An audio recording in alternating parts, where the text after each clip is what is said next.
El puerto naval de Novorossiysk en Krasnodar, Crimea, lo es todo para Rusia en este momento. El único puerto desde el cual puede enviar petróleo y grano a través del Mar Negro y el Mar de Azov hacia el resto del mundo. El nuevo hogar de la flota del Mar Negro después de que fuera expulsada del puerto de Sebastopol en Crimea. Si Novorossiysk cae, lo que queda de la presencia naval de Rusia en Ucrania caerá junto con ella.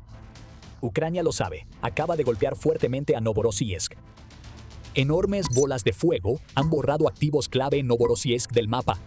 Ucrania acaba de inutilizar el puerto, y con ello se pierde una vía vital que mantenía latiendo el corazón de la maquinaria de guerra rusa. Anoche, las fuerzas de defensa de Ucrania llevaron a cabo una operación única dirigida a la base naval en Novorossiysk, el último bastión importante de la flota rusa en el Mar Negro. A más de 300 kilómetros de la línea del frente, declaró el presidente de Ucrania, Volodymyr Zelensky, en una publicación en X el 12 de agosto. Ucrania no se contuvo. Drones aéreos propulsados a reacción, sistemas marítimos no tripulados y una horda de misiles Neptuno convergieron todos en un solo objetivo, destruyendo todo, desde muelles hasta posiciones de defensa aérea e infraestructura portuaria. Novorossiysk está atónita. Los marineros y trabajadores del puerto apenas pueden creer que el asalto de Ucrania no solo logró atravesar las defensas del puerto, sino que también logró causar tanto daño. Y en ningún lugar se siente ese dolor más profundamente que en el único recurso que Putin pensó que sería decisivo para Rusia en la guerra, la flota del Mar Negro. Esa flota tuvo una noche muy mala. El ataque incesante de Ucrania durante la noche ha dejado fuera de combate a 4 de los buques de guerra de Rusia, asegurando que Rusia nunca más podrá usarlos para amenazar a Ucrania en el Mar Negro ni lanzar misiles hacia territorio ucraniano. Entre los barcos que Ucrania atacó, había un par de fragatas del proyecto 11.356, informa Euromiden Press. El almirante Essen y el almirante Makarov, que están entre los cruceros de misiles más nuevos que Rusia ha incorporado a la flota del Mar Negro, están ardiendo tras los ataques de Ucrania. Ambos barcos son letales, capaces de lanzar misiles de crucero calibre que tienen alcances de hasta 2.500 kilómetros, pueden transportar ojivas de 450 kilogramos, y también se cree que son capaces de portar armas nucleares. Estos barcos son clave para la estrategia naval que Rusia se ha visto obligada a seguir en el Mar Negro, mantener estos barcos lo más lejos posible de Ucrania y atacar desde la distancia. Ucrania también puede atacar desde la distancia, acaba de demostrarlo, y 2 de los mejores cruceros lanzamisiles de Rusia acaban de probar su propia medicina. Estos 2 cruceros no son los únicos barcos lanzamisiles que Ucrania atacó en su asalto nocturno. Un pequeño barco lanzamisiles Bayanem también fue hundido bajo fuego. También capaz de lanzar misiles de crucero calibre. Este barco puede que no sea tan moderno y nuevo como las 2 fragatas del proyecto 11.356 que Ucrania atacó, pero es igual de importante para la estrategia de Putin basada en misiles. Y finalmente, como un pequeño y agradable extra, Ucrania también destruyó el Vasily Bykov, un barco patrulla que ya había sido visitado antes por los drones ucranianos. La embarcación puede que no sea la más importante de los buques de guerra rusos atacados en las primeras horas del 12 de agosto, pero el hecho de que el barco haya sido alcanzado refuerza el mensaje que Ucrania acaba de meterle en la cabeza a Putin. La flota del Mar Negro ya no está segura en Novorossiysk. Olvida eso, Novorossiysk en sí no es seguro. Más allá de los barcos está el incendio. Ya circulan vídeos en Telegram y X, compartidos por medios rusos independientes que lo arriesgan todo para mostrar lo que realmente sucede cuando Rusia afirma haber repelido un ataque de drones ucranianos. Excelonova Plus tiene fotos y videos del enorme incendio provocado en Novorossiysk por el ataque de Ucrania.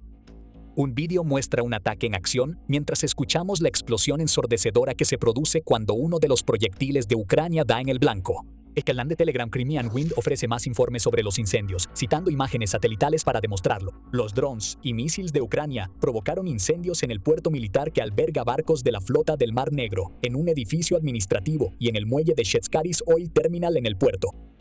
Quizás sea el petróleo almacenado en esa terminal, o incluso los buques cisterna que estaban recolectando ese petróleo los que son el combustible para el incendio que aún arde en el puerto más importante de Rusia en el Mar Negro.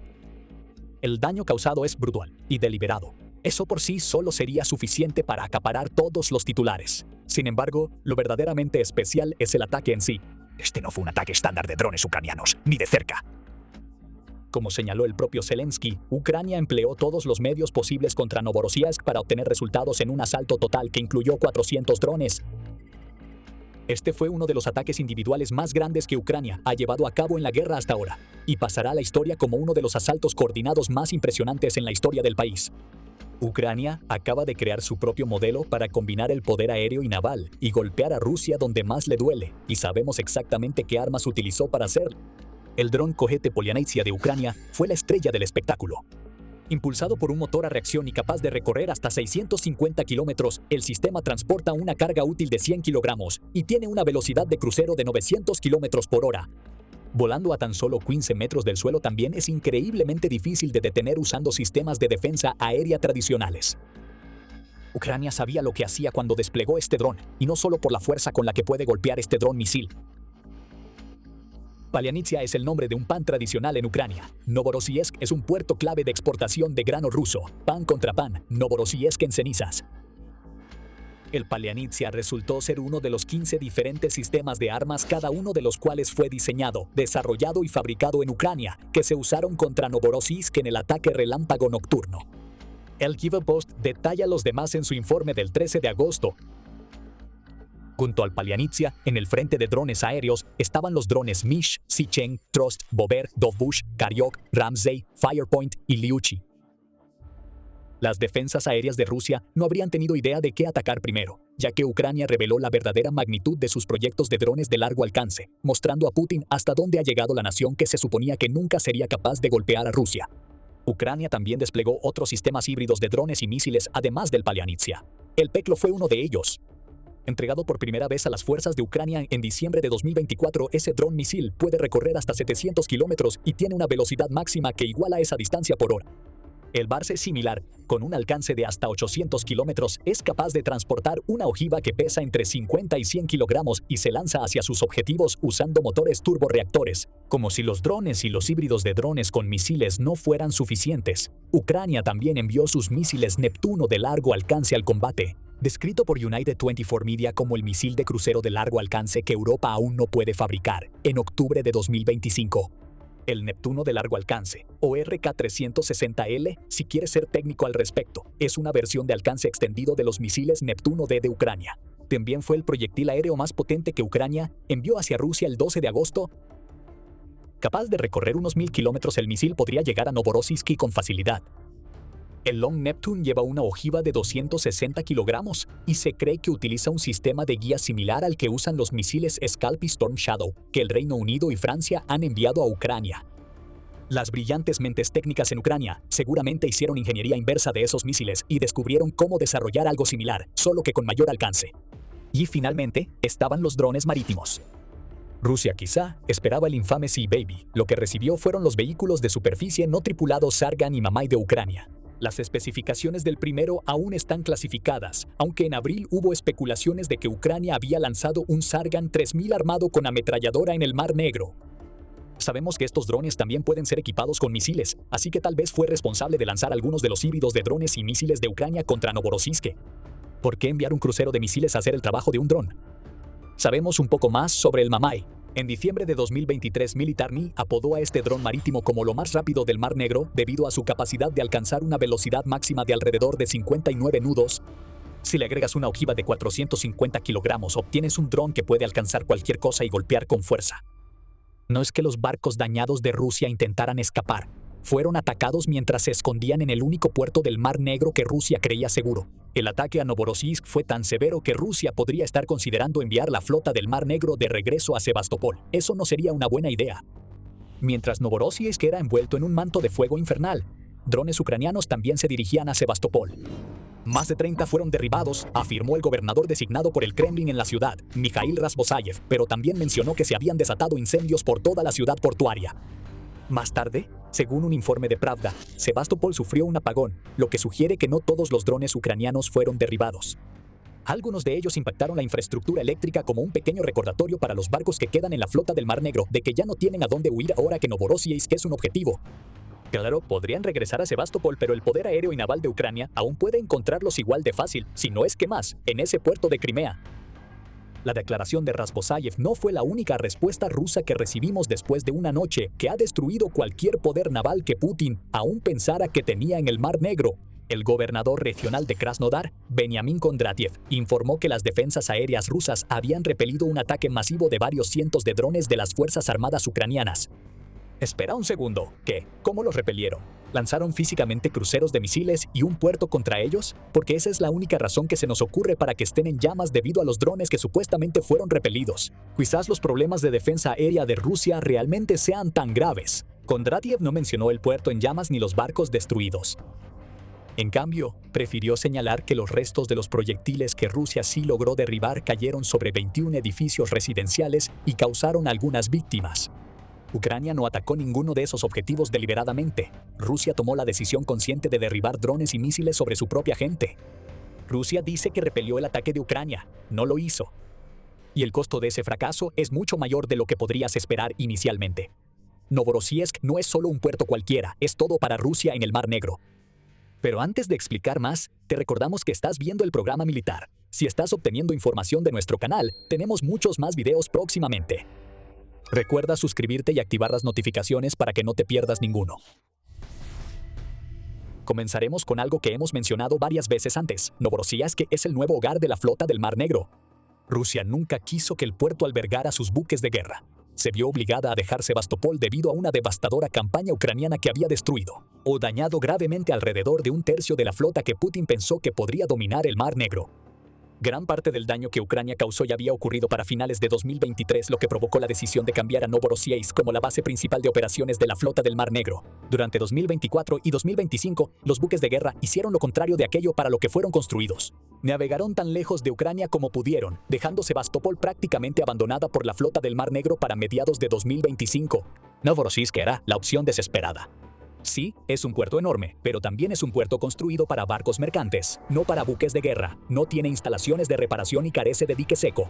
Novorossiysk también está expuesto a peores condiciones marítimas, señala Defense Viewpoint, lo que genera su propio conjunto de problemas de mantenimiento. Aún así, Rusia no tenía otra opción. Antes del ataque de Ucrania, Rusia incluso estaba desarrollando planes para reubicar las unidades restantes de mando y control de la flota del Mar Negro que quedaban en Sebastopol a Novorossiysk. Según el Kyiv Independent, que dice que los oficiales desanimados básicamente estaban siendo obligados a organizar la reubicación de sus familias y a vender propiedades que no podían llevarse antes de sus traslados. Lo único positivo de todo esto es que Novorossiysk, aunque ciertamente no está fuera del alcance de los drones y misiles de Ucrania, se suponía que era más seguro que Sebastopol. Crimea es una zona de guerra y lo ha sido desde hace tiempo. Al menos en Novorossiysk había menos posibilidades de que la flota del Mar Negro fuera golpeada por un ataque masivo que destruyera barcos y dejara todo el puerto en llamas. Ejem. Eso no funcionó tan bien para Rusia y su flota debilitada. Novorossiysk ya no es seguro. 300 kilómetros no son prácticamente nada para que las nuevas generaciones de drones, misiles y vehículos marítimos no tripulados de Ucrania recorran esa distancia. El puerto no está fuera de alcance, solo toma un poco más de tiempo para que Ucrania haga llegar su poder de fuego. Y ahora que acabamos de ver lo masivo que puede ser un ataque ucraniano contra Novorossiysk, podemos decir con confianza que Ucrania está ganando en el Mar Negro. Todo lo que la flota rusa puede hacer ahora es depender de su menguante flota de cruceros de misiles para lanzar ataques desde lejos. Y cuando uno de esos cruceros es alcanzado, está en un puerto que carece de instalaciones de reparación para ponerlo de nuevo en funcionamiento. Poco a poco, Novorossiysk podría ser la perdición de la flota rusa del Mar Negro. Pero por doloroso que sea eso para Putin y sus compinches del Kremlin, hay otro problema mucho más grave con el que Rusia tiene que lidiar. Novorossiysk es principalmente un puerto comercial. Y cuando ese tipo de puerto está en llamas, Rusia no puede sacar su petróleo y grano al resto del mundo, lo que significa que las arcas de guerra del Kremlin pierden mucho dinero. Rusia ha estado usando Novorossiysk como un centro para su flota fantasma durante toda la invasión a Ucrania. Ballast Markets ofrece las estadísticas básicas para 2024 informando que Novorossiysk es el puerto número 77 más grande del mundo según el tráfico de embarcaciones. En 2024 se reportaron aproximadamente 4.478 arribos de embarcaciones en el puerto, de los cuales 1.578 fueron realizados por petroleros. Quizás recuerdes que mencionamos la terminal petrolera Shescaris anteriormente. Mantén esa terminal en mente, porque va a volverse importante en un momento. Ballast Markets informa que la principal mercancía de Novorossiysk es el crudo, que representa el 45% de todos los arribos de embarcaciones. Los productos petrolíferos refinados siguen con el 25% de los arribos de embarcaciones, seguidos por los granos, el carbón y los metales, cada uno de los cuales representa el 15% de los arribos. Este es un puerto comercial, y es uno en el que el 75% del tráfico registrado proviene de la flota fantasma de Rusia. Cada año, miles de millones de dólares en mercancías fluyen a través de Novorossiysk.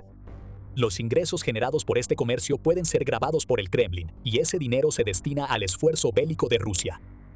Ahora, recuerden Shescaris.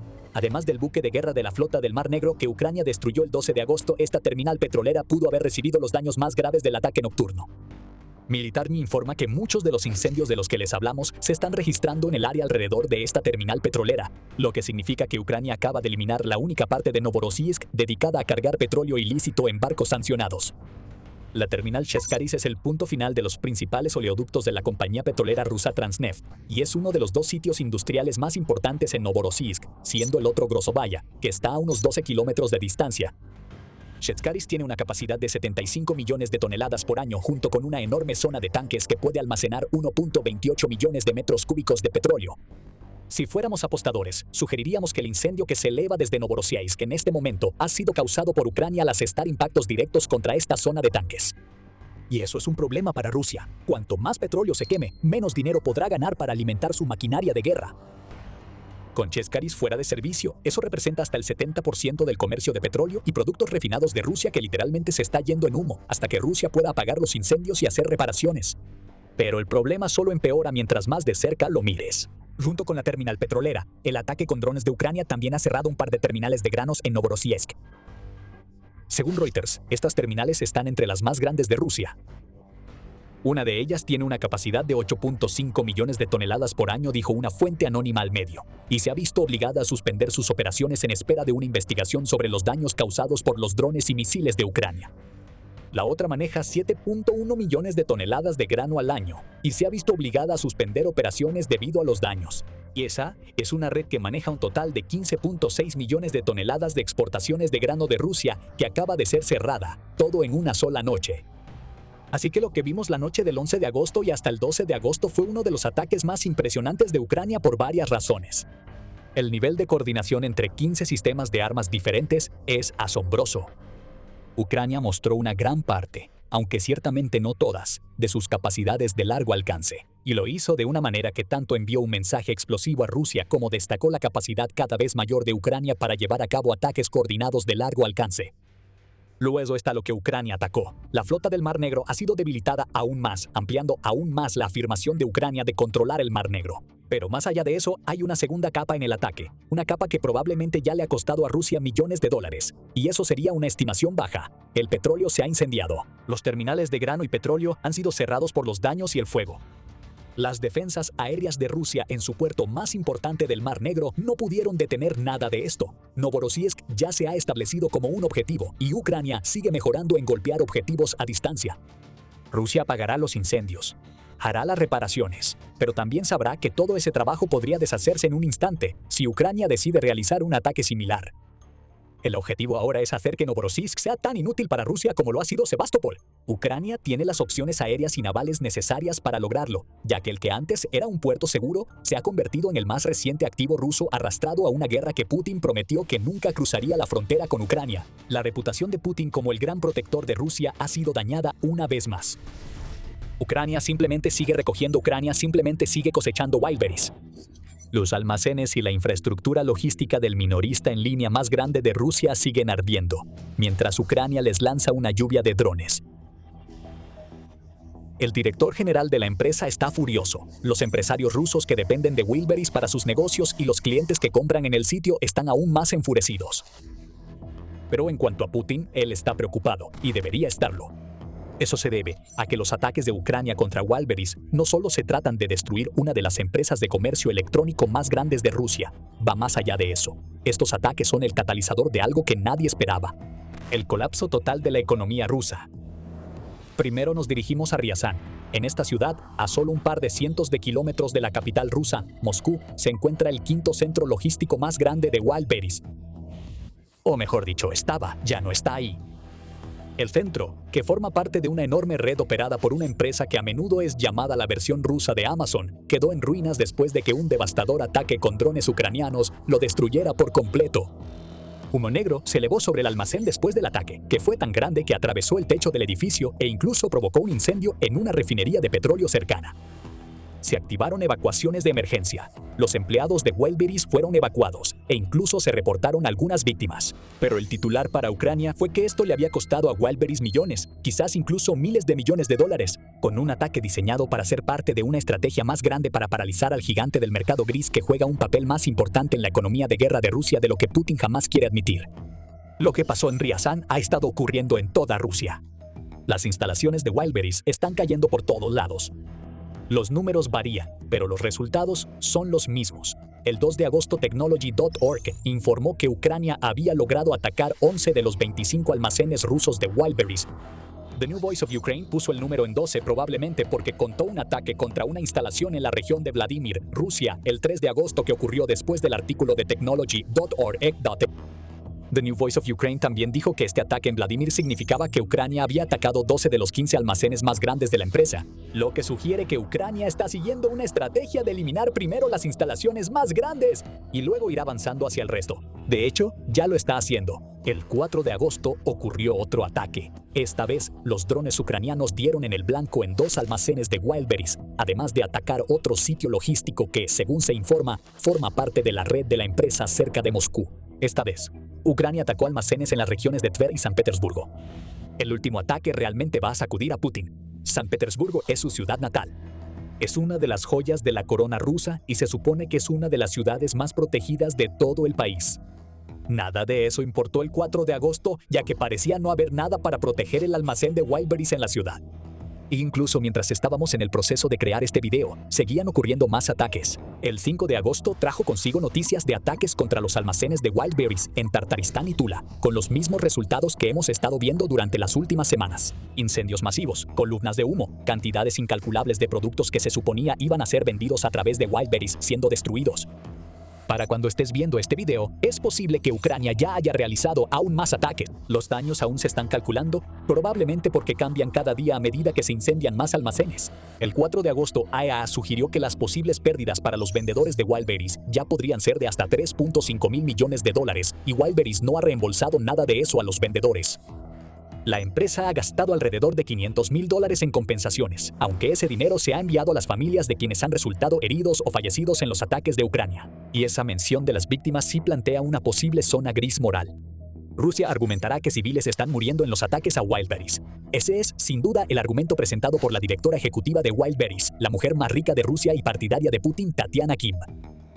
En una declaración que suena tanto a una súplica desesperada para que Ucrania se detenga como a una condena de los ataques, Kim declaró: al atacarnos, los terroristas encubren sus verdaderos motivos y nos acusan de supuestamente vender bienes militares. Pero puedes ir a cualquier mercado global como Amazon o Alibaba y ver si nosotros tenemos lo que ellos no. No hay lógica, sentido común ni racionalidad en las acciones de los terroristas, y no puede haberla. Unas cuantas cosas sobre esa declaración, Kim. No hay nada supuesto en eso cuando se trata de vender productos militares. Wildberries lo hace. Lo ha estado haciendo durante años, y en un momento te vamos a mostrar hasta dónde llega todo esto. Pero las declaraciones más ridículas que se han hecho son las referencias a los mercados globales y la idea de que no hay lógica en los ataques de Ucrania.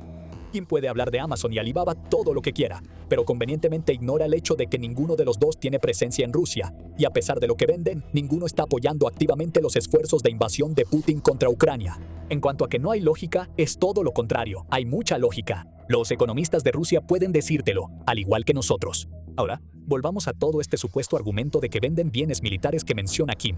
El Kyiv Post publicó un reportaje interesante sobre lo que vende Wildberries, justo cuando Ucrania comenzó sus ataques contra Wildberries. Antes de esos ataques, podías escribir la palabra dron y encontrar una enorme selección de drones, incluidos los drones Mavic 3 y Mavic 4, que se pueden convertir fácilmente en drones de ataque FPV, todos disponibles en Wildberries. También podías encontrar muchos cuadricópteros etiquetados como FPV, una señal clara para los soldados que usan este tipo de drones en el frente. Buscando un poco más a fondo, era posible encontrar mecanismos de retención de carga y de liberación de bombas para estos drones, a menudo ocultos en categorías poco llamativas como electrónica o autopartes. Y en la sección de ropa de Wildberries, no tenías que buscar mucho para encontrar equipo táctico como chalecos portaequipo que se usan sobre el chaleco antibalas y pueden servir para guardar cargadores de rifles. Incluso había una categoría en Wildberries para la operación militar especial. Como dijimos, no hay nada supuesto sobre lo que Ucrania afirma que vende Wildberries. Sin embargo, usamos el tiempo pasado en ese pequeño segmento por una razón. Wildberries ha estado trabajando arduamente para eliminar cualquier rastro de estos artículos de su tienda en línea, probablemente para respaldar la afirmación de Kim de que Ucrania alega que se vende equipo militar pero no tiene pruebas. El 26 de julio el Kyiv Independent informó que los productos militares vendidos en Wildberries están siendo ocultados en los resultados de búsqueda. Los productos todavía están técnicamente ahí, pero Wildberries está tratando de hacer que parezca que no lo están, dificultando que los clientes los encuentren. Específicamente, Wildberries ha comenzado a ocultar los resultados para términos de búsqueda como SVO, que es la abreviatura rusa para la operación militar especial.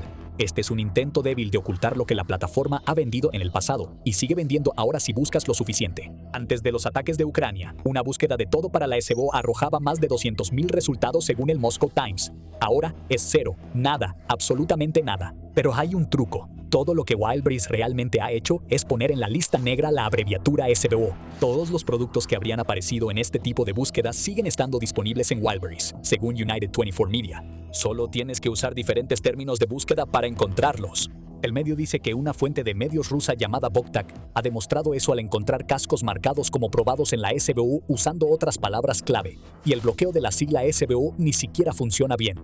Las búsquedas de productos SOO, suministros SOO y accesorios SOO todavía arrojan resultados. Si el objetivo de Kim es reforzar su argumento de que los ataques contra Wildberries no tienen ningún propósito militar, entonces no lo está logrando con este intento a medias de ocultar los productos militares que se venden en su plataforma. Todavía están ahí, se pueden encontrar y comprar, igual que antes. Bueno, algunos de ellos sí.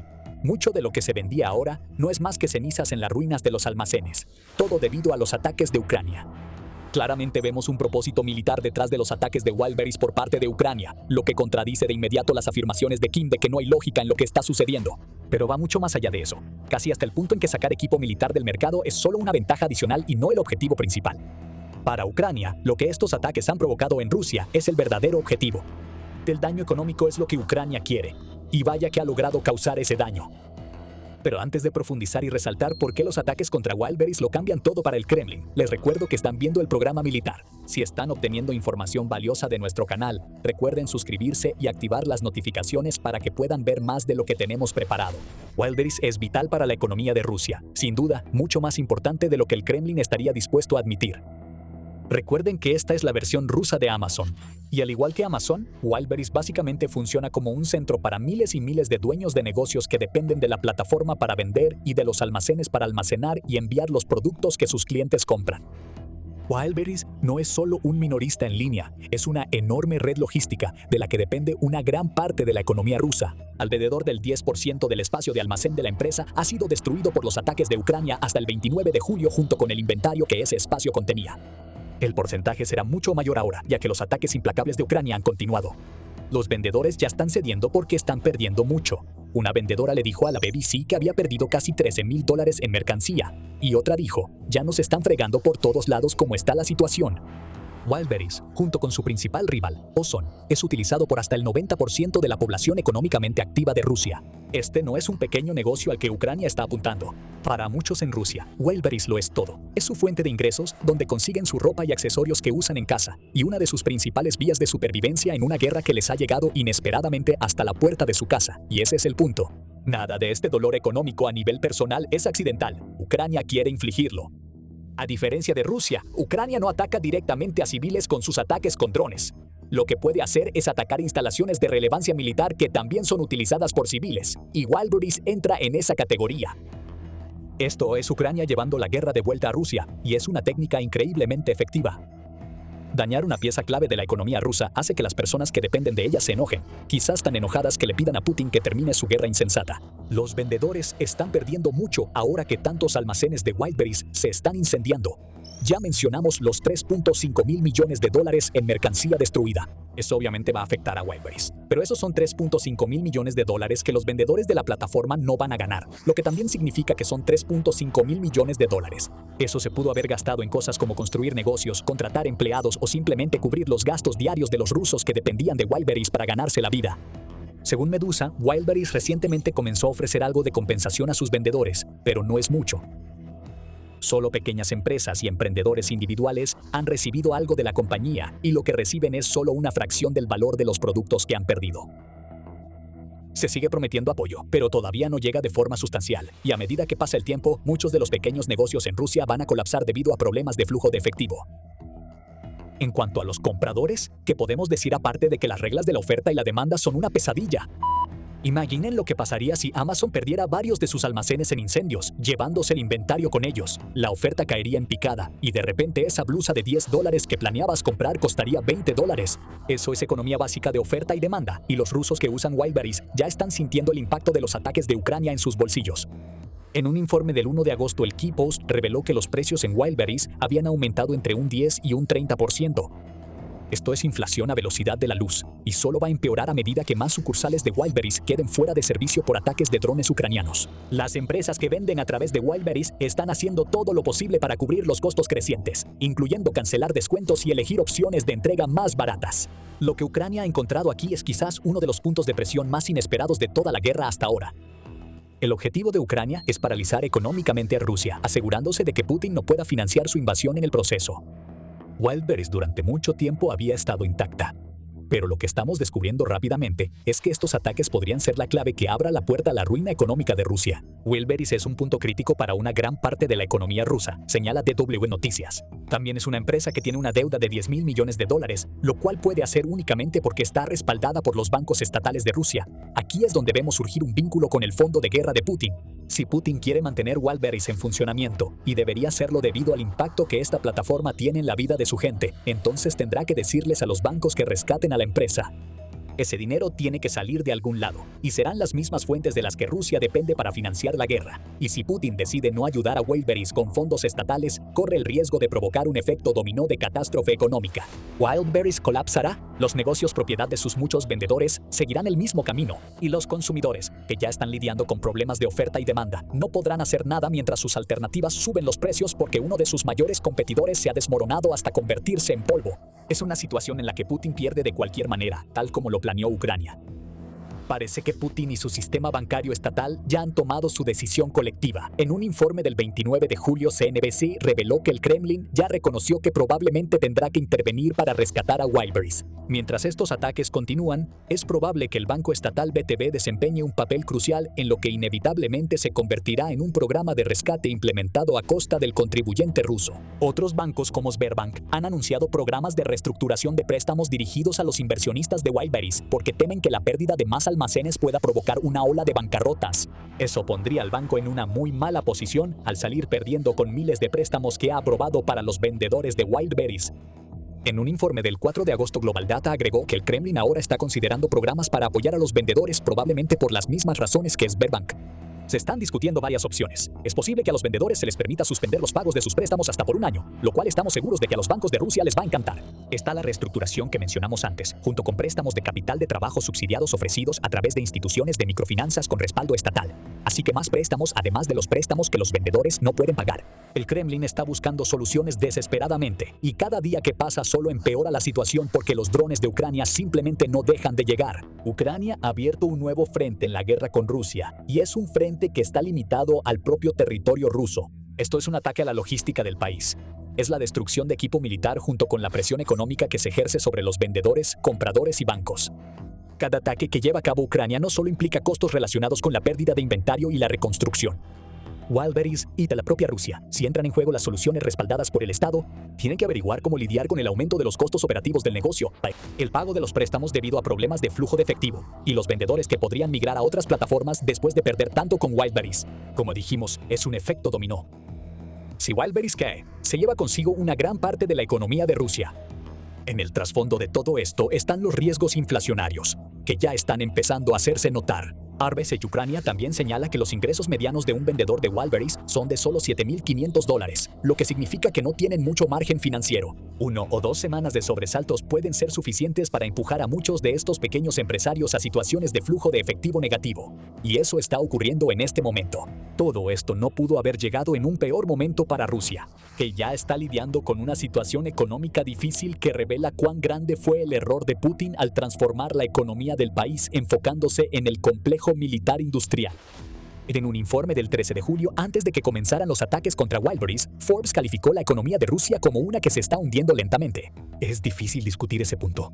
En 2026, la propia Rusia predice que su economía solo crecerá un 0.4%, lo que pone al país al borde de una recesión.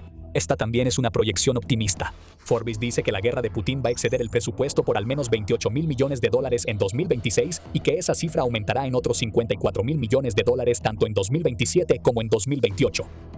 La única razón por la que Rusia no está peor de lo que ya está en 2026 es que la guerra en Irán le da un pequeño respiro debido a su impacto en los precios del petróleo. Sin eso, Rusia estaría en aún más problemas económicos. Perder Wildberries o tener que gastar miles de millones en apoyarla solo agrava estos problemas. ¿Será suficiente la destrucción de los almacenes de Wildberries por sí sola para paralizar la economía rusa? No. Pero esta estrategia es otra pieza del rompecabezas que Ucrania ha encajado. Así que si Kim está buscando la lógica en todo esto, acaba de encontrarla. Wildberries es un objetivo por todas las razones que acabamos de explicar. Kim se metió en la cama con Putin, acaba de despertar y descubrir que los almacenes de su empresa están siendo cubiertos de pulgas explosivas con forma de dron. Había una vez un líder ruso loco llamado Vladimir Putin. Consumido por su deseo de pasar a la historia y sabiendo que el espectro de la muerte se acerca cada vez más mientras se adentra en sus 70 años, ese hombre lanzó una invasión. No le fue bien. Todavía no le está yendo bien. Como recompensa por su locura, los enemigos de ese líder han desatado drones que se internan hasta el interior de Rusia y destruyen todo lo que ven. Durante 40 días y 40 noches, los drones volaron. Rusia fue golpeada. 100 objetivos fueron eliminados en poco más de un mes infernal. Y en cuanto a ese líder loco, le acababan de leer el mejor cuento para dormir jamás contado. No le gustó ni tantito. Aprobé una operación de influencia de 40 días para el servicio contra el Estado agresor con el objetivo de obligarlo a terminar la guerra, declaró el presidente ucraniano Vladimir Zelensky el 25 de junio. Esa campaña tenía un propósito claro. Putin sería presionado para poner fin a la guerra, dijo Zelensky, y esa influencia vendría en forma de drones, lanzados por cientos, que tenían como objetivo sitios clave en Rusia, los territorios ocupados y las líneas del frente.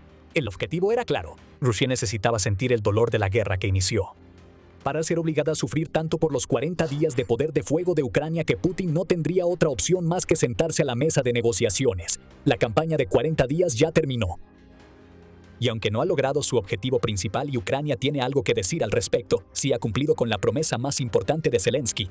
Miles de objetivos rusos han sido destruidos. Ya se conocen las cifras y son el peor cuento para dormir que Putin haya escuchado jamás.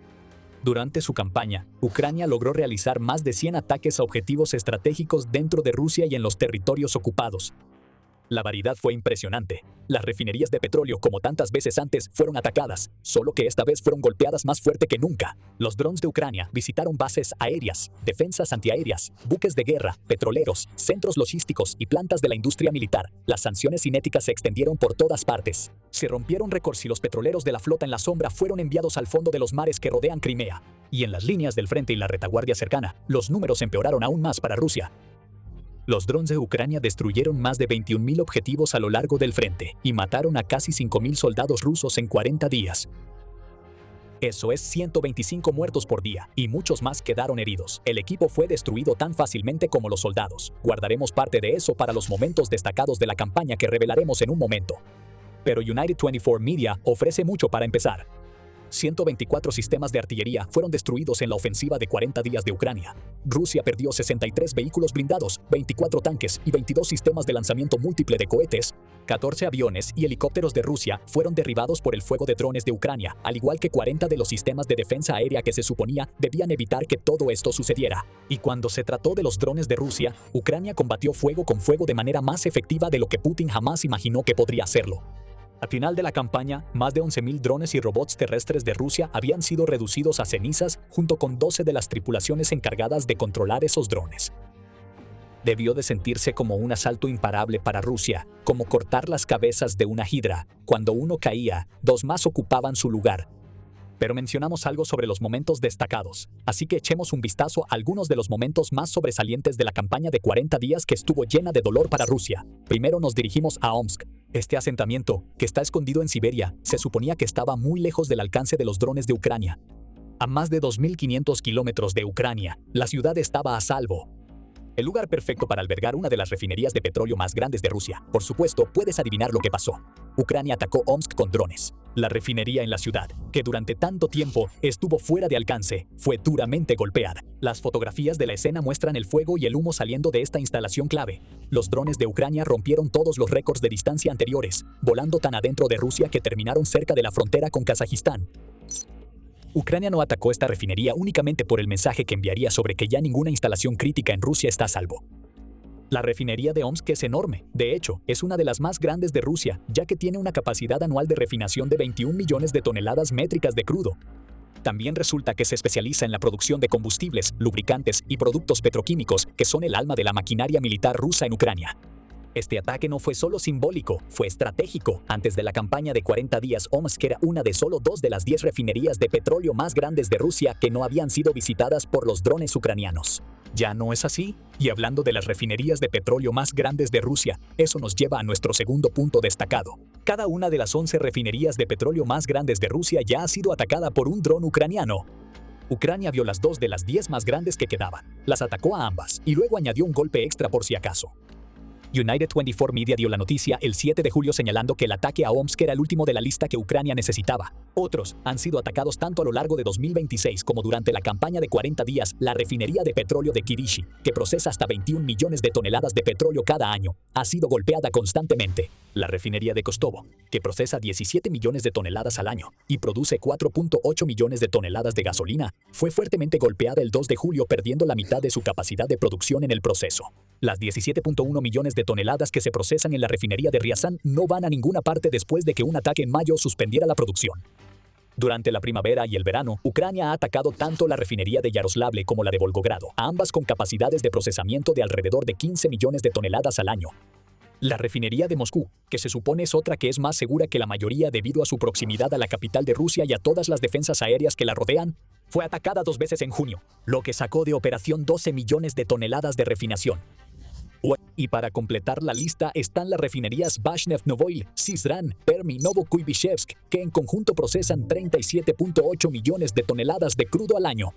El petróleo ruso se está quemando a ritmos que nunca habíamos visto antes. Y aunque los ataques de Ucrania a las refinerías ya no son nada nuevo a estas alturas, la campaña de 40 días subrayó de forma contundente el hecho establecido de que ninguna de las instalaciones más importantes de Rusia está a salvo ya. ¿Quieres más momentos destacados? Los tenemos.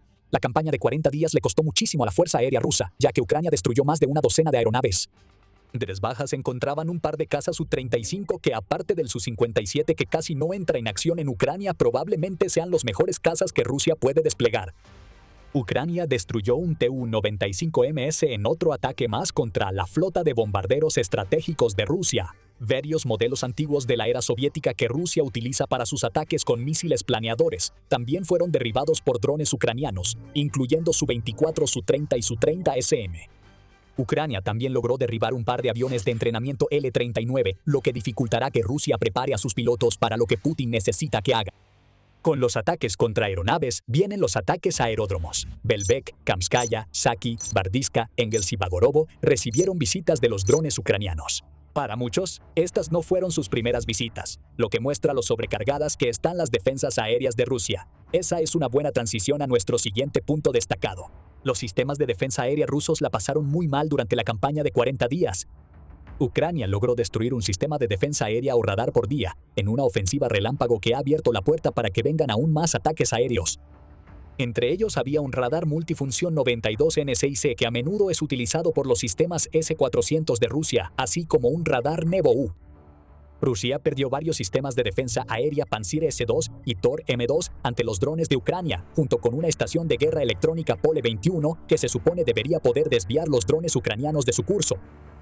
Hay una deliciosa ironía en todo esto. Las mismas armas en las que Rusia confía para hacer frente a los drones de Ucrania están cayendo ante ellos, demostrando que muchos de estos sistemas simplemente no son adecuados para esa función porque tienen dificultades para rastrear drones que vuelan a baja altitud.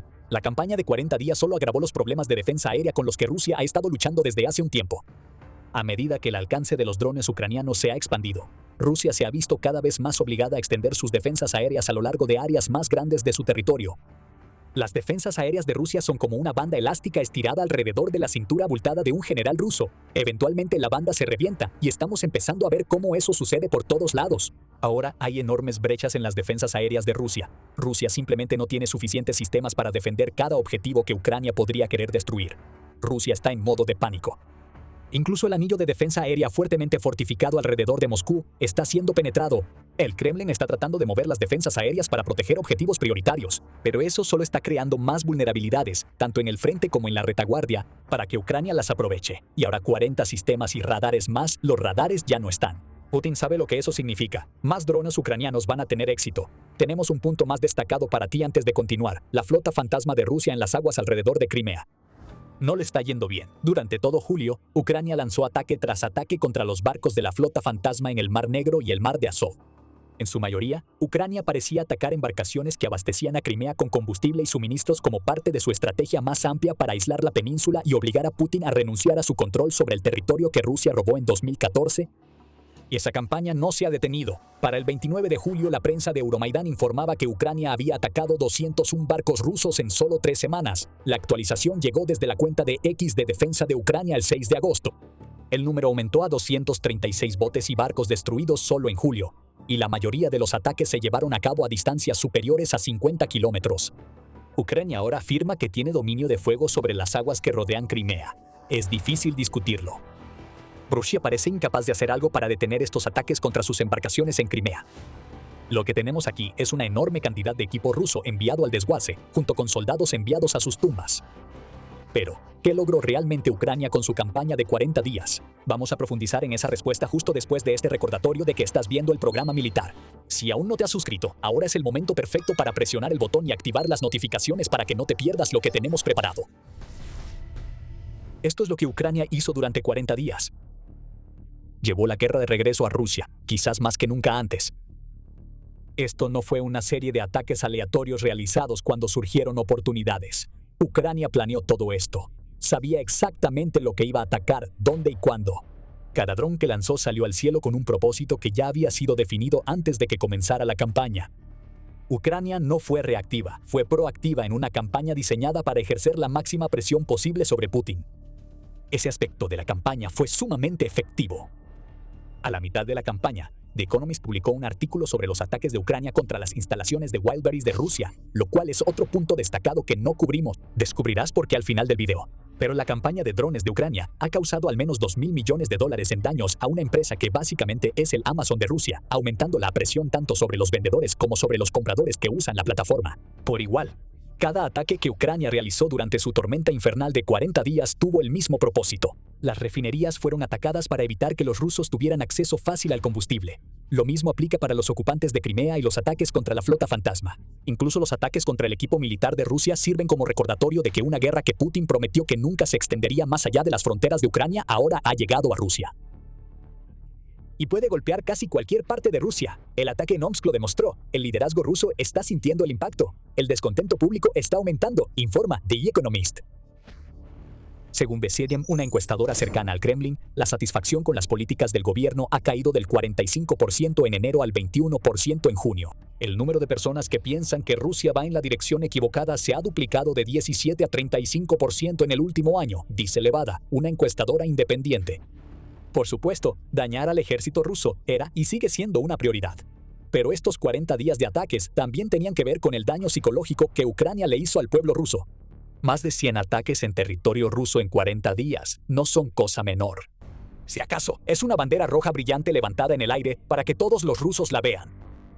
Saben que su gran protector Putin les ha fallado. Para Ucrania, esto es un caso de que el que la hace la paga. La guerra psicológica es una estrategia que Rusia ha empleado desde el momento en que invadió. Para Rusia, eso significa llevar a cabo ataques constantes contra ciudades ucranianas, a menudo matando o hiriendo a civiles en el proceso. Durante el invierno, también significó ataques constantes contra la red energética de Ucrania. Ucrania no se ha vuelto loca para unirse a Putin y sus secuaces. No realiza ataques directos contra civiles, pero ha decidido que una estrategia de guerra psicológica es válida, dado todo lo que Rusia ha hecho y sigue haciendo. El objetivo de Ucrania es hacerle la vida incómoda al ruso promedio y, en el caso de los ocupantes en Crimea, hacer que la vida sea completamente insostenible. No hay mejor ejemplo de esto que la escasez de combustible que ha afectado a Rusia durante los 40 días de la campaña. Ucrania no ha atacado refinerías y barcos de flota fantasma solo porque puede. Quiere que la gasolina y el diésel ruso se quemen en cualquier lugar excepto dentro de vehículos rusos. Pues si no puede quemarse, ese combustible debe convertirse en un producto tan cotizado que los consumidores rusos ya no puedan pagarlo. Durante julio, Ucrania ha logrado en su mayoría su objetivo. En algunas regiones rusas, especialmente en Crimea, el precio de la gasolina se ha duplicado. Las filas, algunas que se extienden por varios kilómetros, se han vuelto una imagen común afuera de las gasolineras de Rusia, ya que los conductores terminan buscando cualquier bomba que todavía tenga combustible. Los ataques de Ucrania a las refinerías han reducido alrededor de un tercio la producción estándar de refinación de Rusia, dejándola en niveles que no se veían desde 2002, informa United 24 Media. Las instalaciones que Ucrania ha atacado durante su campaña de 40 días representan el 45% de la capacidad total de refinación de Rusia, y se cree que este solo aspecto de la campaña de presión le ha costado a Rusia alrededor de 13.5 mil millones de dólares a lo largo de 2026. Todo se trata de generar descontento, de manejar, no. Hay muchos menos rusos que han podido hacer mucho de eso debido a lo que Ucrania ha estado haciendo durante los últimos 40 días. La única salvación para Rusia es que Gazprom Neft, que es uno de los mayores vendedores de combustible del país, supuestamente ha levantado los límites de compra en 13 regiones rusas donde se vio obligada a racionar el combustible. ¿Cuánto tiempo durará? Eso es algo que nadie sabe, especialmente si Ucrania decide intensificar sus ataques a las refinerías. Pero de nuevo, todo gira en torno a la presión. The Economist destacó que con las cifras de encuestas que compartió, y el Key publicó lo mismo en un artículo del 4 de julio, donde proclamó que un número récord de rusos ahora quiere que Putin ponga fin a su operación militar especial. El medio dice que una encuesta realizada por la firma encuestadora con sede en Ucrania, el Instituto de Conflictología y Análisis de Rusia, encontró que solo el 9% de los rusos quiere continuar la guerra hasta que su país logre una victoria completa. El 81% de los encuestados dijo que preferiría ver un fin inmediato a los combates, especialmente considerando cuánto les está costando a ellos y a su país. Este cambio en la opinión pública en Rusia no es nada menos que un éxito para la campaña de 40 días de Ucrania, pero tampoco podemos ignorar el elefante en la habitación. El objetivo era obligar a Putin a sentarse a la mesa al final de los 40 días de presión sostenida, y eso no ha sucedido. Es poco probable que muchos, quizás incluso el propio Zelensky, realmente creyeran que el psicópata escondido en búnkeres bajo tierra declararía la paz. Sin embargo, Ucrania infligió daños tangibles en toda Rusia y continuó aumentando la presión sobre Putin en un momento en que el apoyo a su invasión ha caído a nuevos mínimos dentro de su propio país. Eso es una victoria para Ucrania. En cuanto a lo que sigue, es más de lo mismo.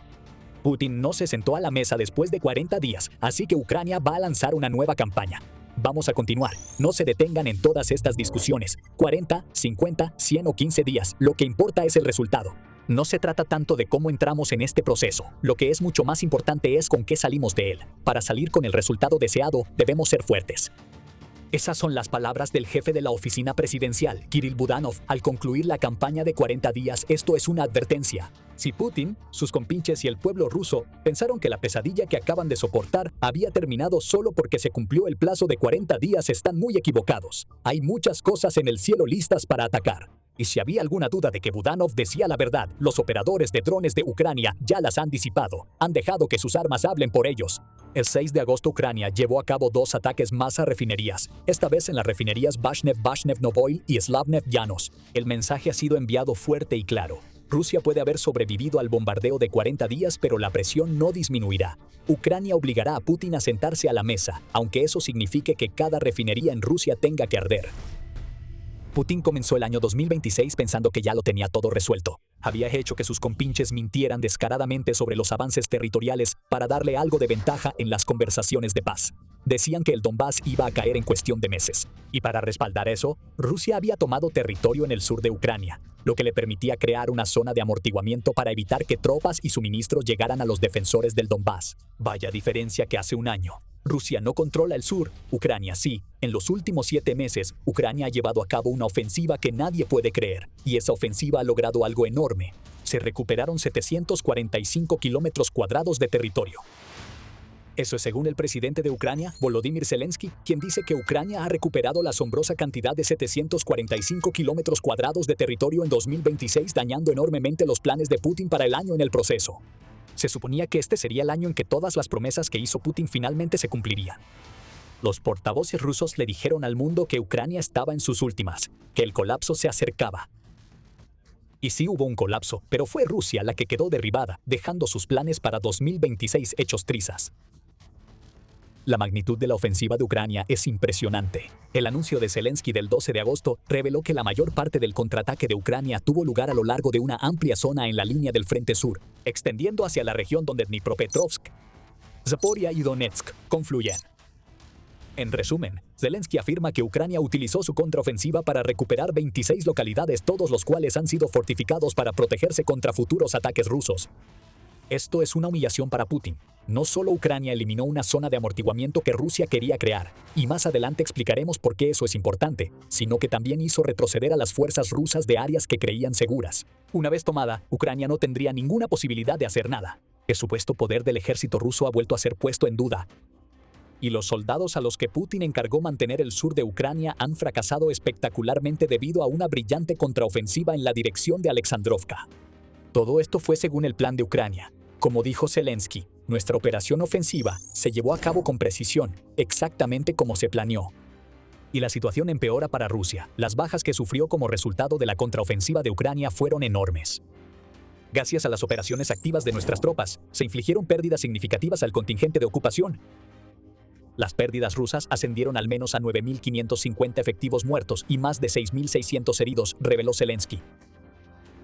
Eso es un total de 16.150 soldados rusos fuera de combate en solo una parte de la línea del frente, una parte que se suponía que debían defender para permitir una ofensiva más profunda contra Donetsk. New Voice of Ukraine cubre algunos de los asentamientos que Ucrania liberó. Entre ellos están Yalta, Zelenjihai, Tovster, Novohatska y Horishchivska. Todos han estado bajo intenso fuego ruso desde 2025 y han sido evacuados. Los infiltrados rusos también lograron minar con éxito el terreno alrededor de estos asentamientos, lo que hace más difícil desrusificarlos. Nada de eso detuvo a las tropas de Ucrania. Las complicaciones logísticas causadas por estas fortificaciones fueron superadas, y Ucrania encontró maneras de lidiar con los drones de reconocimiento y FPV que Rusia tiene en los cielos. Lo que hemos visto aquí es la ofensiva más grande que Ucrania ha lanzado en los últimos 2 años. Y en Zaporilla y gran parte del sur de Ucrania, esa contraofensiva ha hecho que las fuerzas rusas regresen al punto de partida. Tenían este territorio, todo lo que tenían que hacer era mantenerlo.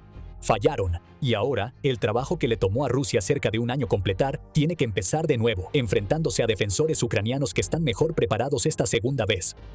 Putin está furioso, y debería estarlo. Después de todo, esto no se trató de que sus soldados capitularan ante la fuerza de un ejército ucraniano más grande.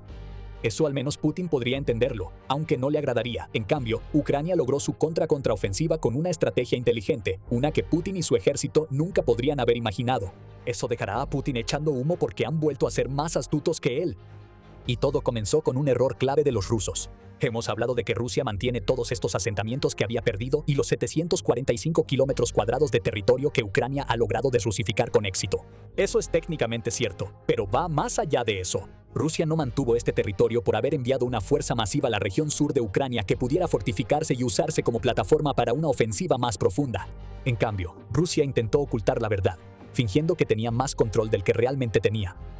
En lugar de grandes asaltos mecanizados, Rusia envió pequeños grupos de infiltrados, a veces tan pequeños como 2 o 3 soldados por unidad, y su trabajo era infiltrarse detrás de las líneas, establecer posiciones y, lo más importante para Putin, llevar banderas con ellos para que pudieran ser fotografiados y grabados en video ocupando territorio ucraniano. La operación de plantar banderas se suponía que sería una demostración de la fuerza rusa que le daría ventaja a Putin, en cambio se convirtió en la raíz del fracaso ruso en el sur. La idea era engañar a todos, incluida Ucrania, haciéndoles creer que Rusia tenía derechos mucho más sólidos sobre el territorio que había tomado de lo que realmente tenía. No nos malinterpreten, las fuerzas rusas estaban ahí, se estaban fortificando y serían difíciles de desplazar. Lo que habíamos visto no fue la toma masiva que Rusia intentó hacer creer, y Ucrania lo supo desde el principio. En febrero, justo cuando Ucrania lanzó su contraofensiva, el vocero de las Fuerzas de Defensa del Sur de Ucrania dijo que Ucrania sabía exactamente lo que Rusia intentaba hacer.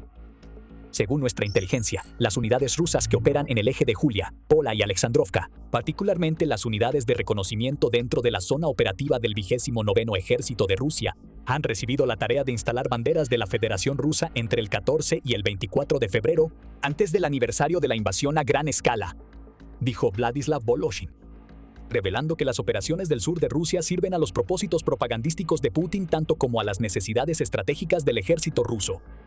Esto se ha convertido en una estrategia común para Rusia, ya que sus operaciones para plantar banderas están ocurriendo en todo el frente, informa United 24 Media, y a menudo terminan de la misma manera. Los infiltrados rusos se meten detrás de las líneas, plantan la bandera y luego son eliminados. Eso, en pocas palabras, es lo que ha estado ocurriendo en el sur de Ucrania durante los últimos 6 meses aproximadamente. Pero es un poco más complicado que eso.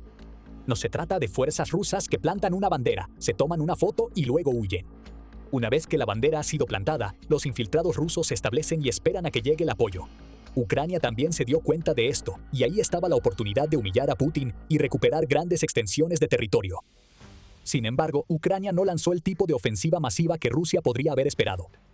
La historia de la liberación de 745 kilómetros cuadrados se trata de pequeños ataques realizados día tras día, todos los cuales estaban diseñados para erosionar lentamente el control ruso mientras presentaban el menor riesgo posible para las fuerzas terrestres de Ucrania.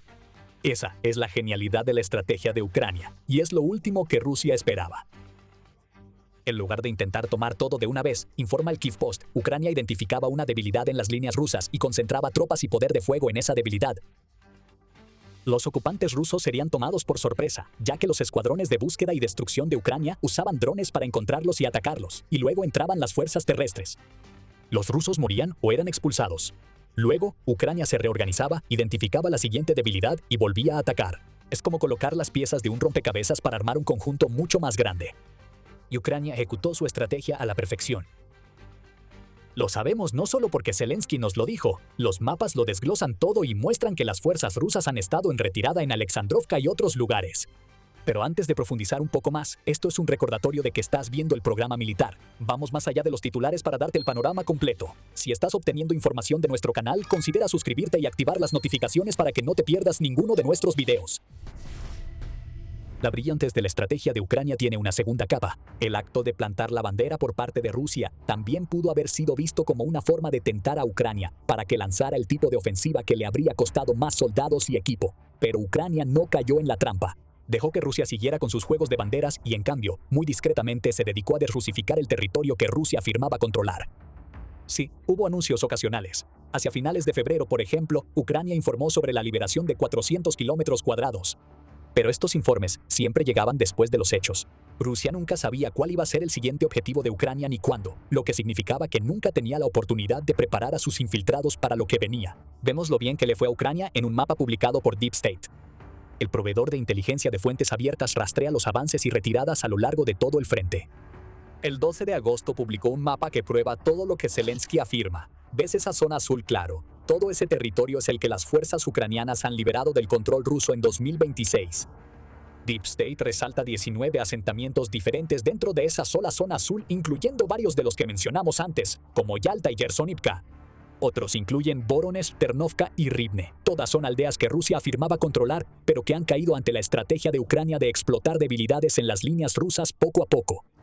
Hay otro elemento en todo esto. Rusia está enterrando la cabeza en la arena. Para ser más claro, Rusia no solo está ignorando los logros de Ucrania, sino que está fingiendo que la desrusificación nunca ocurrió. De nuevo, podemos ver eso en los mapas. El bloguero militar ruso Rybar comparte lo que Rusia afirma que está sucediendo. El rojo en su mapa es lo que Rusia afirma controlar, y verás que Alexandrovka está resaltada como casi completamente controlada por las fuerzas rusas. Ahora regresa al mapa de Deep State. La zona azul de la que te hablamos es lo que controla Ucrania. A kilómetros de ese parche hacia el oeste se encuentra Alexandrovka, a 23 kilómetros exactamente. Completamente intacta, quizás salvo por alguna unidad de infiltración ocasional que logró pasar más allá del frente. Esta es la distorsión de la realidad que Rusia crea para hacer parecer que en Ucrania le va mejor de lo que realmente le va. Un mapa muestra control total. El otro muestra una línea ucraniana a kilómetros de un asentamiento que Rusia dice que controla. Aquí hay una desconexión en el campo de batalla. La narrativa rusa ha chocado con la realidad. Y la realidad es que Alexandrovka no ha sido tomada. Rusia ha perdido 745 kilómetros cuadrados de Ucrania en 2026 y sale a la ofensiva final que se suponía iba a acabar con Ucrania y provocar el colapso del Donbass está de rodillas. Esta desconexión llega hasta el Kremlin y lo hemos visto en acción varias veces este año. Toma como ejemplo la reunión publicitada y televisada a nivel nacional que Putin sostuvo con el jefe del Estado Mayor General de las Fuerzas Armadas rusas, Valery Gerasimov, el 3 de julio. Gerasimov soltó un montón de mentiras en esa reunión. Frente a millones de televidentes rusos, el general le dijo a Putin que Rusia había capturado 133 asentamientos ucranianos desde el 1 de enero, lo que equivale a unos 3.000 kilómetros cuadrados de Ucrania ocupados, de los cuales 636 kilómetros cuadrados de ese territorio fueron capturados solo en junio. Se estaban produciendo avances rápidos en Alexandrovka y Guliopol, le dijo Gerasimov a Putin, y la afirmación de que Alexandrovka había caído llegó más tarde ese día, pero todo era mentira. Como señala el Kyiv Post, las tropas rusas más cercanas, probablemente infiltrados, estaban a 15 kilómetros de Alexandrovka en ese momento, y de nuevo, el mapa de Deep State que compartimos antes lo demuestra. Rusia afirma estar avanzando en todos los sectores, y hace estas afirmaciones incluso cuando las ofensivas activas ucranianas están haciendo retroceder a sus fuerzas. En un artículo del 30 de junio RIA Rusia hizo precisamente este señalamiento, incluso antes de las afirmaciones inexactas de Gerasimov. El medio señaló que las evaluaciones de Putin sobre la realidad en el campo de batalla en Ucrania se estaban alejando más de la realidad que nunca antes. Putin se había visto reducido a exagerar los avances de Rusia, consciente o inconscientemente. En Konstantinivka, el medio señala que Putin afirmó que Rusia controlaba el 96% del asentamiento de nuevo. Estaba equivocado. Konstantinivka sigue en pie, y tomará mucho tiempo de combates para que Rusia logre un nivel de control cercano al que Putin afirma. La realidad se le ha escapado al líder de Rusia. Está en las nubes, ya sea que mienta para intentar mantener margen de maniobra o que se deje engañar a propósito por generales que le dicen lo que quiere escuchar. Porque hemos perdido 745 kilómetros cuadrados y ni siquiera estamos cerca. Alexandrovka es una forma segura de perder tu rango y tu puesto. La ofensiva de Ucrania durante 2026 ha dado una fuerte dosis de realidad, aunque Putin quiera ignorarla. Así de fuerte es esa dosis. En un informe del 1 de agosto sobre la ofensiva de Rusia, el Instituto para el Estudio de la Guerra, o ISW, comparó las ganancias territoriales de Rusia en el periodo entre febrero y julio de 2026 con lo que había logrado el año anterior. Las cifras muestran lo mal que le ha ido a Rusia en 2026 y lo efectiva que se ha vuelto la estrategia ofensiva de Ucrania. En febrero de 2025 Rusia capturó 354.09 kilómetros cuadrados de Ucrania. Eso bajó a 122.73 kilómetros cuadrados en 2026. Para marzo, los números fueron de 203.74 a 23.04 kilómetros cuadrados. El verano ha sido aún peor para Rusia. Capturó 30.02 kilómetros cuadrados en junio y 37.85 kilómetros cuadrados en julio, frente a 481.87 y 455.74 respectivamente. En esos meses, en 2025, quizá hayas notado que dejamos fuera abril y mayo. Eso es porque hay algo especial en esos meses. Rusia perdió territorio en ambos. Terminó en números rojos con 116.01 kilómetros cuadrados en abril y 281.1 en mayo, lo que sugiere que estos fueron los 2 meses en los que la contraofensiva de Ucrania realmente empezó a ganar impulso.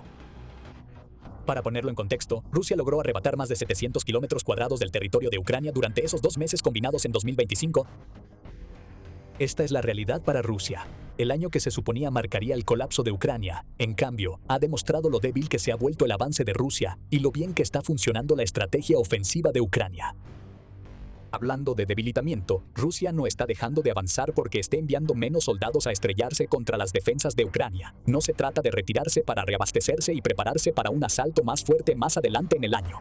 Las cifras de bajas nos lo demuestran.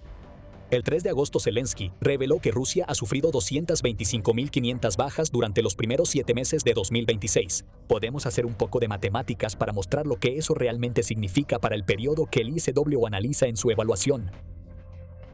Primero, quitamos las bajas de enero, 31.680 según Al Jazeera, lo que nos da 193.820 bajas entre febrero y julio.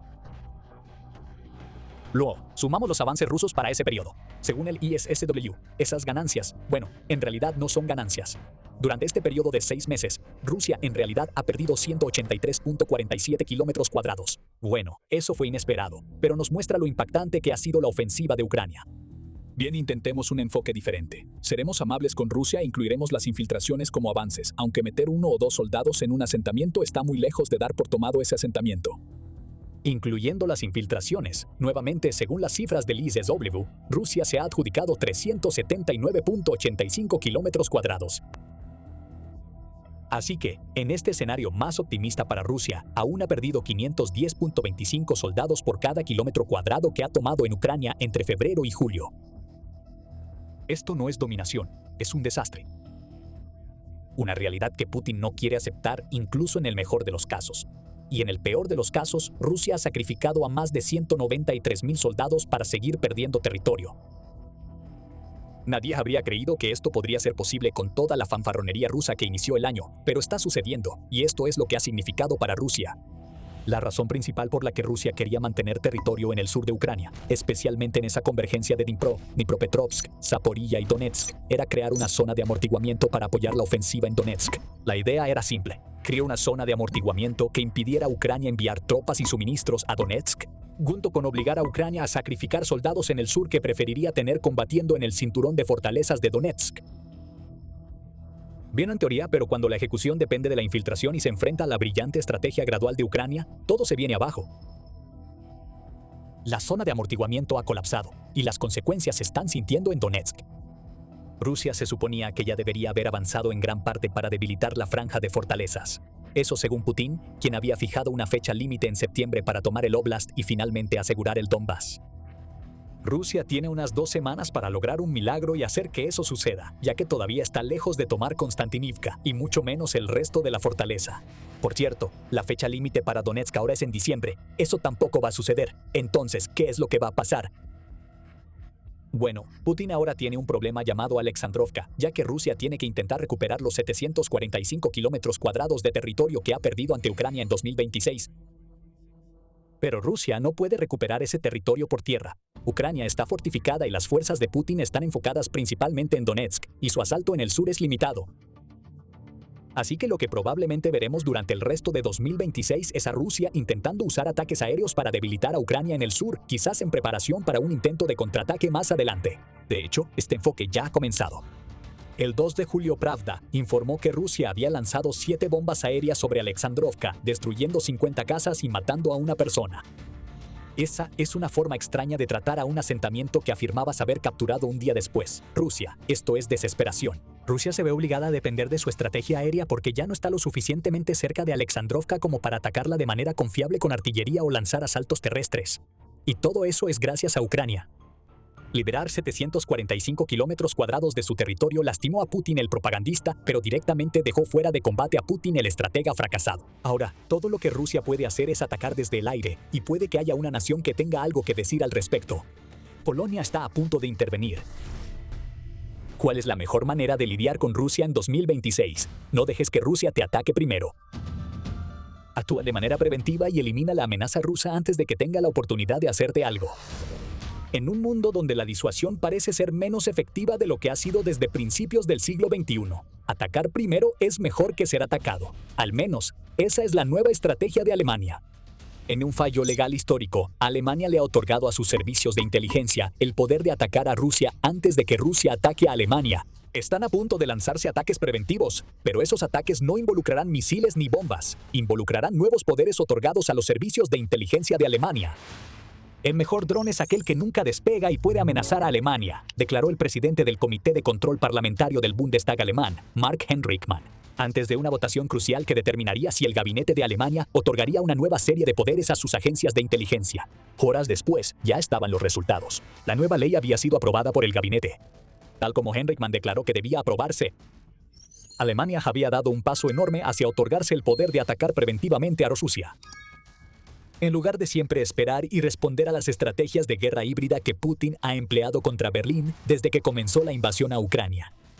Reuters fue uno de los primeros medios en dar la noticia. En un artículo del 12 de agosto, el medio reveló que el gabinete de Alemania había aprobado un proyecto de ley que otorga a los servicios de inteligencia del país el poder de hackear comunicaciones para interrumpir operaciones planeadas por adversarios extranjeros. La controvertida medida otorga tanto al BND como al BFA, pues son las principales agencias de inteligencia de Alemania, un acceso mucho más amplio a las comunicaciones digitales, junto con la capacidad de recopilar más datos de los que jamás pudieron antes, y para llevar a cabo lo que Reuters describió como operaciones activas para frustrar ataques. Esto sugiere que Alemania no solo recopilará datos para poder señalarlos y decir, mira lo que Rusia planea hacer. Porque seamos sinceros, todo esto se trata de Rusia. Lo que parece significar esta nueva ley es que las agencias de inteligencia de Alemania pueden llevar a cabo activamente operaciones de hackeo y contrasabotaje para evitar que esos planes se materialicen en algo concreto. Esto es una revolución y un cambio histórico en la forma en que Alemania utiliza sus agencias de inteligencia, declaró el ministro del Interior del país, Alexander Dobrindt, tras la votación. Ya es hora de que nos posicionemos para ser competitivos y estar en igualdad de condiciones con los servicios de nuestros socios en todo el mundo. Esto requiere capacidades operativas y poderes activos para enfrentar de manera más efectiva el terrorismo de Estado moderno y los grupos extremistas, añadió Dobrindt. Sin embargo, hay una salvedad en todo esto antes de que continuemos. Como señala The Guardian en su informe sobre la última decisión de Alemania, es el gobierno alemán quien ha dado su aprobación al nuevo proyecto de ley. Esa ley todavía tiene que pasar por una votación parlamentaria completa antes de convertirse en una política oficial de Alemania. Eso podría terminar siendo un obstáculo, ya que el apoyo a esta medida no es absoluto en Alemania. Pero antes de explorar por qué, tampoco es como si este proyecto de ley hubiera salido de la nada. Alemania ha estado tratando de fortalecer sus servicios de inteligencia desde hace mucho tiempo. El dinero fue la primera solución a la que recurrió el canciller Friedrich Merz. El presupuesto del BND para 2026 ya se ha incrementado a $1.730 millones. Y Merz ha estado tomando medidas para relajar las restricciones impuestas al BND en relación con el uso de inteligencia artificial y tecnología de reconocimiento facial. Una por una, se están relajando las salvaguardas. El proyecto de ley en sí también ha estado en proceso durante un tiempo. El 17 de febrero Político informó sobre las medidas que Alemania estaba tomando para fortalecer sus servicios de inteligencia. En medio de afirmaciones internas de que esos servicios deben alcanzar cierto nivel de autonomía para que Alemania no dependa únicamente de Estados Unidos y sus socios europeos para obtener información. Como señaló Henrichmann en ese momento, queremos seguir trabajando estrechamente con los estadounidenses, pero si un presidente estadounidense, quien quiera que sea, decide en el futuro actuar solo sin socios europeos, entonces debemos ser capaces de valernos por nosotros mismos. Así que esta nueva ley no se trata solo de aprobar medidas preventivas. Se trata de que Alemania tome las medidas necesarias para asegurar que toda su comunidad de inteligencia no colapse si Estados Unidos decide dejar de compartir inteligencia. Tenemos lo básico sobre la nueva ley, pero estos son los nuevos poderes definidos según lo que entendemos hasta ahora.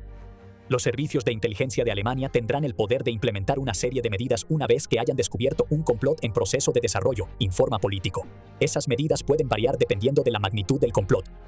Exponer a los culpables y a quienes los respaldan es un enfoque que los servicios pueden tomar. Esa puede ser la opción cuando es poco probable que el complot cause algún daño. Y Alemania puede, en cambio, usarlo para ganar algunos puntos geopolíticos contra quien esté detrás del plan. Rusia. Otras opciones pueden incluir destruir la propiedad de las personas identificadas como parte del complot, saboteando explosivos que se hayan creado antes de un ataque, o incluso dando a las personas involucradas información de inteligencia falsa después de un intento de ataque, lo que lleva a la confusión en los servicios de inteligencia de los adversarios de Alemania. Una salvaguarda clave para todo esto es que cualquier respuesta que Alemania decida debe estar vinculada directamente al incidente original que descubra y no puede poner en peligro la seguridad física ni la vida, añade Político. Ritus proporciona algunos detalles más, agregando que el nuevo proyecto de ley propone un nuevo conjunto de reglas que permitiría a los servicios de inteligencia de Alemania instalar software operado por el Estado que rastrea búsquedas en línea y permite la vigilancia de las telecomunicaciones. Varios tipos de entidades, incluidas las compañías de telecomunicaciones, operadores de transporte, intermediarios financieros y plataformas digitales, también podrían ser obligadas a entregar información por orden bajo la nueva ley. Todo esto estará al servicio de lo que Alemania quiere que sus servicios de inteligencia sean capaces de hacer: atacar primero, atacar con fuerza y arruinar los planes de cualquier adversario extranjero.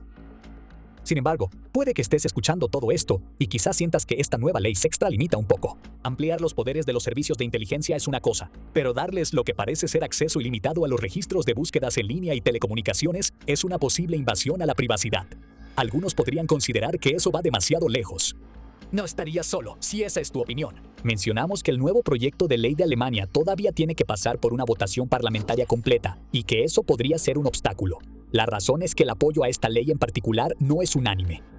DW señala que la Sociedad Alemana para los Derechos Civiles considera que varios aspectos del proyecto de ley son inconstitucionales, especialmente cuando se trata de los amplios poderes de vigilancia que los servicios de inteligencia de Alemania van a recibir.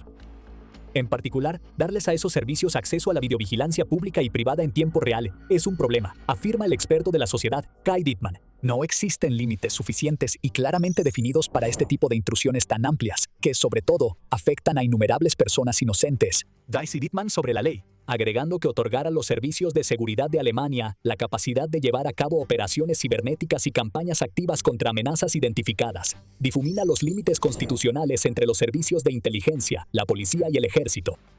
Estos sentimientos son compartidos por Clara Bühner, quien es la experta en política interna del Partido de la Izquierda, que forma parte de la oposición a la coalición de Merz. Porque las agencias de inteligencia ya no estarán obligadas a informar a los afectados en muchos casos, la protección legal efectiva ya no está garantizada, declara. También hay preocupaciones sobre lo que podría significar a nivel internacional liberar de restricciones a la comunidad de inteligencia de Alemania con esta ley. Político señala que los espías de Alemania normalmente han estado restringidos cuando se trata de operaciones de recopilación de información más agresivas debido a las limitaciones impuestas a Alemania por la comunidad internacional tras la Segunda Guerra Mundial. Esas restricciones existían para evitar que se repitieran los abusos de los que fue culpable la enorme red de espionaje nazi.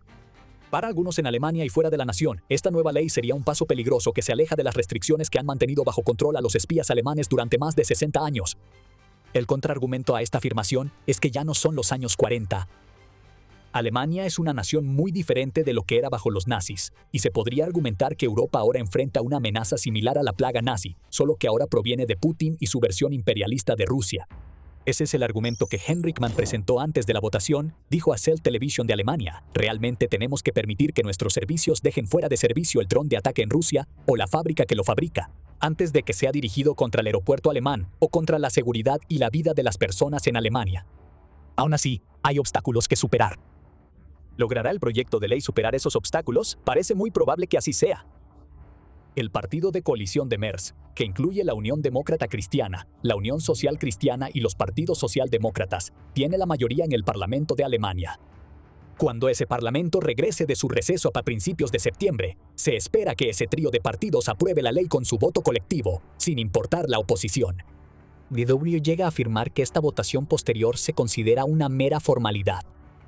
Si ese es el caso, entonces podemos decir con cierta certeza que los espías de Alemania pronto contarán con una serie de nuevas facultades. Sin embargo, la pregunta sigue siendo, ¿por qué fue esto necesario en primer lugar? Te vamos a decir exactamente por qué. Pero antes de hacerlo, este es el programa militar, y hay mucho más de donde salió esto. Si aún no te has suscrito al canal, por favor tómate un segundo para presionar el botón y activar las notificaciones para asegurarte de que nunca te pierdas un video. Así que hemos estado llamando preventivas a las nuevas facultades que Alemania les está otorgando a sus espías. Eso es cierto en el sentido de lo que esos poderes permiten que los espías hagan cuando se trata de planes en curso. Sin embargo, también podríamos argumentar que la nueva ley de Alemania está lejos de ser preventiva en el contexto de su conflicto más amplio con Rusia y el aparentemente interminable flujo de ataques híbridos de esa nación. Nos dirigimos al aeropuerto de Leipzig. Tarde en la noche del 4 de agosto, se descubrió un dron cuadricóptero merodeando en ese aeropuerto y se le vio flotando entre los aviones. El descubrimiento obligó a cerrar una pista mientras Alemania enviaba un robot de desactivación de explosivos para encargarse del dron. Luego, surgió otro giro en la historia. El dron ruso no estaba flotando entre unos aviones cualquiera, eran aviones de carga Antonov ucranianos. La implicación era obvia. Se había encontrado un dron ruso y parecía estar al acecho para posiblemente destruir un avión ucraniano en la pista.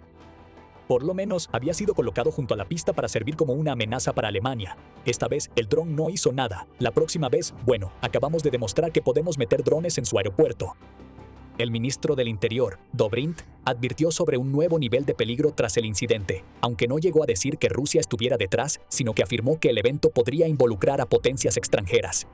Todos sabían a qué se refería con eso, y el 10 de agosto la inteligencia estadounidense confirmó que cree que Rusia estuvo detrás del incidente del dron en Leipzig. El medio alemán Bild también afirmó que las autoridades que investigan el incidente encontraron rastros de ADN en el lugar que coincidían con una muestra tomada de una bomba incendiaria que había sido enviada por DHL al mismo aeropuerto en julio de 2024. Esto aún no parece haber sido confirmado de manera independiente, pero el hecho de que este intento de atentado con bomba incendiaria haya ocurrido, sumado al incidente del dron más reciente, da una gran pista sobre por qué Alemania está otorgando nuevos poderes a sus servicios de inteligencia. La guerra híbrida de Rusia contra Alemania está escalando. Dobrindt lo ha dicho claramente, exclamando, no estamos en guerra, pero somos el objetivo diario de la guerra híbrida. El espionaje, el sabotaje, los ciberataques o las operaciones encubiertas por potencias extranjeras destinadas a desestabilizar Alemania o causar daño directo son una realidad constante, no se equivoca. Si bien los dos incidentes en el aeropuerto de Leipzig pueden ser de los más destacados, Alemania ha estado lidiando con demasiados incidentes de guerra híbrida. El número y la magnitud de esos incidentes han aumentado, no por casualidad, desde que Rusia invadió Ucrania y Alemania brindó su apoyo a la nación que Putin quiere oprimir. Eso es según un informe de 2025 de la Agencia de Inteligencia Interna del país. Por supuesto, dicha agencia tiene cierto sesgo, ya que en ese momento estaba haciendo campaña para obtener nuevos poderes. Sin embargo, la afirmación no carece de mérito. Las cifras parecen respaldarla. En un informe de febrero de 2026, el Centro Internacional para la Lucha contra el Terrorismo examinó una gran cantidad de incidentes de guerra híbrida llevados a cabo contra estados europeos. Dijo que solo en 2025, Alemania registró 320 intentos de sabotaje, aunque no siempre pudo determinar quién estaba detrás de estos intentos de sabotaje, probablemente porque sus agencias de inteligencia fueron frenadas antes de que pudieran investigar a fondo. Aún así, 320 en un año está muy cerca de la amenaza diaria de la que habla Dobrindt, y ese número solo cubre el sabotaje. Hay ciberataques, incursiones de drones y otras formas de guerra híbrida que fácilmente harían creíble la afirmación de ataques diarios.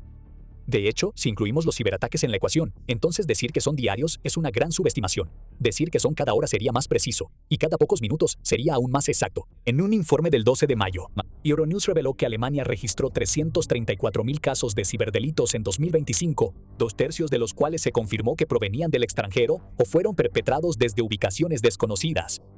Dobrindt señaló que muchos de estos ataques provinieron de Rusia, mientras volvió a pedir la nueva ley que Alemania está a punto de aprobar. En total, según Euronews, se cree que estos ciberataques causaron daños económicos por un valor de aproximadamente 230.000 millones de dólares solo en 2025. Estas estadísticas revelan la verdadera magnitud de la amenaza híbrida que ahora enfrenta Alemania, y esa amenaza es tal que Reuters informó en julio que el Ministerio del Interior del país había elevado la postura de seguridad de Alemania de un nivel de amenaza abstracto a un nivel de amenaza alto. En la práctica, esta actualización significa que Alemania debe considerar el riesgo de ataque en todo momento y que los planes para estos ataques ahora son claramente discernibles, afirma Dobrindt. Aquí vemos la verdadera justificación de Alemania para su nueva ley. Durante décadas, sus servicios de inteligencia han estado limitados, obligándolos a depender de fuentes externas para la mayor parte de su información. Claramente, ese enfoque no está funcionando tan bien como Alemania necesita que funcione. Si así fuera, entonces el país no estaría registrando más de 300 actos de sabotaje y cientos de miles de ciberataques en un solo año. Y ciertamente no habría aceptado de buen grado 230.000 millones de dólares en daños económicos debido a esto último. Alemania no solo quiere detener todo esto, sino también castigar activamente a los responsables. De este modo, enviando un mensaje de que con Alemania ya no se juega. Pero todo esto va más allá. Cuando Alemania observa el creciente número de casos de guerra híbrida que está registrando, no solo ve a Rusia intentando intimidar y engatusar. Alemania vio una escalada, y esa escalada está llevando a Rusia, Alemania y quizás incluso a toda Europa por el camino hacia una guerra mucho más amplia que la que actualmente se libra en Ucrania. Alemania tenía mucho que decir a principios de 2026. Un informe filtrado del que informó United 24 Media en enero, que había sido preparado por el Ministerio de Defensa de Alemania, señaló que Berlín espera convertirse en uno de los primeros objetivos principales de la guerra híbrida rusa debido a su papel como el principal centro logístico de la OTAN en Europa. Además, esta guerra híbrida en aumento también podría servir como preparación para una futura confrontación militar, con el documento afirmando que Alemania probablemente enfrentaría drones armados, ataques con misiles de largo alcance e incluso ataques de fuerzas especiales tras una ofensiva rusa en el flanco oriental de la OTAN.